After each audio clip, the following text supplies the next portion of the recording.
আমার অবস্থা খুব খারাপ। বিদেশের জেলে ছিলাম 15 দিন। হ্যালো বন্ধুরা, আশা করি সবাই ভালো আছেন। তো আজকে আবার একটি নতুন ব্র্যান্ড নিউ ভিডিও নিয়ে এসেছি আমি।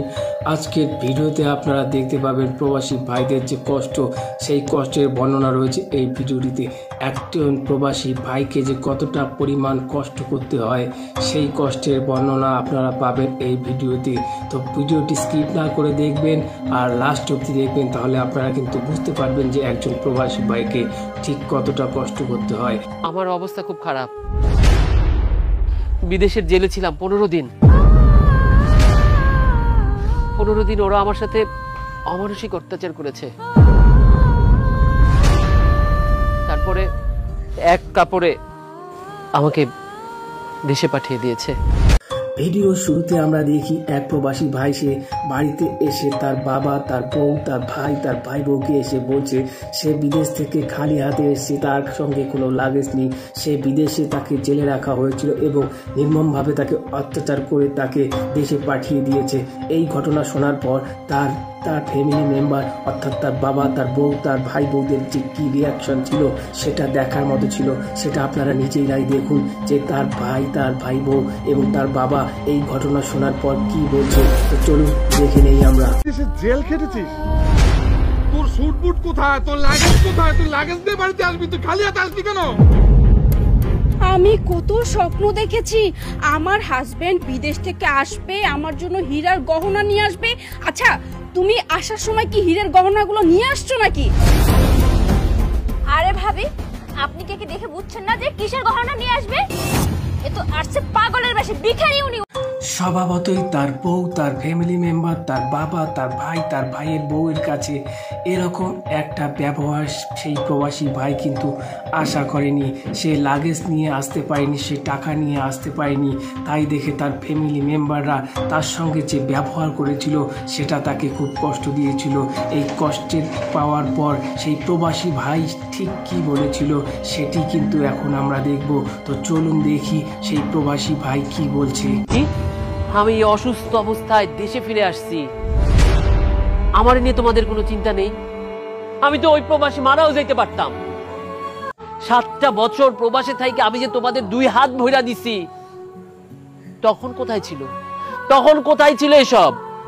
বাবা, তুমি যখন যা চাইছো দিছি।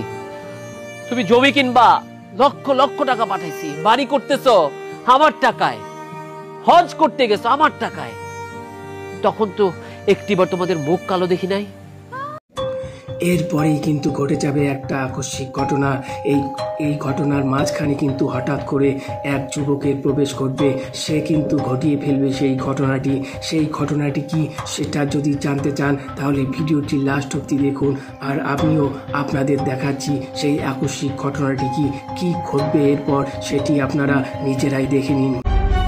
স্যার, এই যে ব্যাংকের লিমিট তো 5 লাখ টাকায় ছিল, তাই 5 লাখ টাকা পর্যন্ত তুলতে পারছি।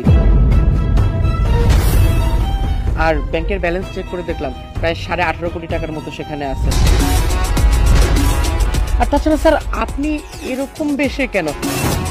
বাইরে তো 8-10টা লাগেজ দেখলাম, সব ভারী ভারী ভর্তি লাগেজ, কিন্তু এখন এই বেশে কেন স্যার আপনি?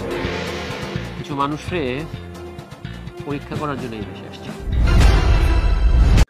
তো এখন দেখার সেই প্রবাসী ভাইয়ের কাছে যে কোটি টাকা রয়েছে সেই কথা জানার পর সেই প্রবাসী ভাইয়ের পিতা এবং স্ত্রী যখন তাকে আপন করে নেওয়ার চেষ্টা করতে চাইলো, তখন সেই প্রবাসী ভাই ঠিক কি করলো সেটি আমরা এই ভিডিওতে দেখব।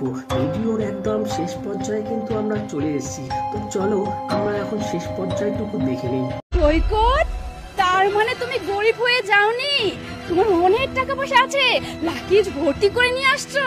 ও মাই গড, তাহলে আমার বাবা ঠিক সিদ্ধান্তই নিয়েছে তোমার মতন একটা ছেলেকে আমার লাইফে চুজ করে। শোনো সৈকত, বেশ ভালো কথা, লাগেজ ভর্তি করে যেহেতু টাকা পয়সা নিয়ে আসছো, এবার চলো আমরা এই লাগেজ ভর্তি টাকা পয়সা নিয়ে এখান থেকে চলে যাই। এই বাড়িতেও থাকবো না, এরা সব হচ্ছে ছোট লোক, এদের মেন্টালিটি নিচু, বুঝতে পেরেছো? চলো চলো চলো। সব আমার কাছে দে বাবা, আমি তো করে যত্ন করে রাখি। মুহূর্তের মধ্যে তোমাদের রং পাল্টাই গেল না? আমি সিদ্ধান্ত নিছি এই পরিবারের সাথে আর এক মুহূর্ত থাকবো না। যে প্রবাসী তোমাদের ভাগ্য গড়া দিচ্ছে, আজকে সেই প্রবাসী নিজের ভাগ্য গড়ব। চলো। আর শোনো, এই বাড়িটা তোমাদের দান করে দিয়া গেলাম। আমার তো মনে হচ্ছে সেই প্রবাসী ভাই একদম ঠিক কাজ করেছে।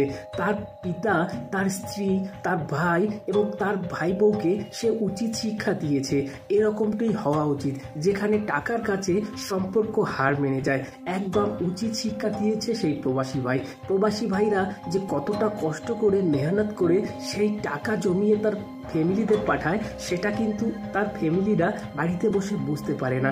তারা একমাত্র সেই কষ্টের ব্যাপারটা সেই প্রবাসী ভাইরাই কিন্তু উপলব্ধি করে। তো বন্ধুরা, এই ভিডিওর মাধ্যমে আমরা কিন্তু আবার একটা নতুন ধরনের বার্তা পেয়ে গেলাম। তো বন্ধুরা, আজকে যদি আমার ভিডিওটি ভালো লাগে তাহলে অবশ্যই আমার ভিডিওটিকে লাইক করবেন, কমেন্ট করবেন, শেয়ার করবেন। আর হ্যাঁ, ভিডিও শেষে একটা কথা বলতে যাচ্ছি, যারা প্রবাসী ভাই রয়েছে তাদের জন্য আমার তরফ থেকে রয়েছে আন্তরিক প্রীতি, শুভেচ্ছা এবং অনেক অনেক ভালোবাসা। কারণ কিন্তু তারাই কিন্তু অনেক কষ্ট করে তাদের পরিবারের পেট চালায়। তো বন্ধুরা, আজকের ভিডিওটি আমি এখানেই শেষ করছি।